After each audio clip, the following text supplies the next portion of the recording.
Hello అండి, ఈరోజు నేను పన్నీర్ బటర్ మసాలా నేను చేసే స్టైల్లో చేసి చూపించబోతున్నానండి. ఇది ఏ దాబా స్టైల్ కాదు. ఒక ప్యాన్ తీసుకొని అందులో తగినంత ఆయిల్ పోసుకుందాము. ఆయిల్ పోసుకొని హైబ్రిడ్ టమాటాలు ఒక 4 ఎర్రగా ఉన్నవి చూసుకొని కట్ చేసి వేసుకోవాలి. ఒక 4 మీడియం సైజ్ ఉల్లిపాయలను కూడా నిలువుగా కట్ చేసి వేసుకుందాము. పేస్ట్ చేస్తాం కాబట్టి లావుగా ఉన్నా పర్వాలేదు.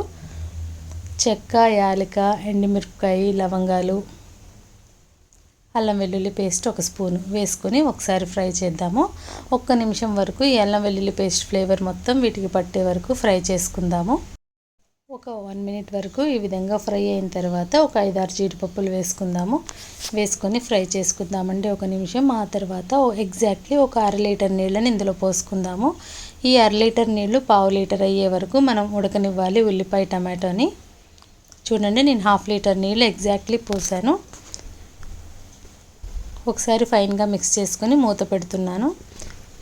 ఒక 5 నిమిషాలు బాగా ఉడికిన తర్వాత లిడ్ ఓపెన్ చేసి చూసామంటే చూడండి, నీళ్ళు ఒక 1/2 లీటర్ నీళ్ళ వరకు ఎగిరిపోయినాయి.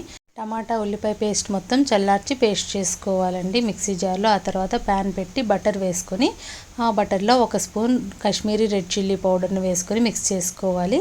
ఆ తర్వాత పేస్ట్ చేసుకున్న ఉల్లిపాయ టమాటా మిశ్రమాన్ని ఇందులో వేసుకొని తగినంత ఉప్పు వేసుకొని ధనియాల పొడి ఒక స్పూను, వేపిన జీలకర్ర పొడి ఒక 1/2 స్పూన్ వేసుకోవాలి. షుగర్ పౌడర్ వేసానండి ఒక 1/2 స్పూన్ వరకు. తర్వాత కసూరి మేతి పౌడర్ని వేసాను. ఒకసారి మిక్స్ చేసుకొని అదే మిక్సీ జార్లో ఇంకొన్ని నీళ్లు పోసుకొని ఇందులో పోసుకుందామండి. పోసుకొని ఒకసారి బాగా మిక్స్ చేసుకుందాము. మిక్స్ చేసుకొని కొంచెం ఉప్పు చెక్ చేసుకొని కొంచెం ఉప్పును వేసుకుందాము.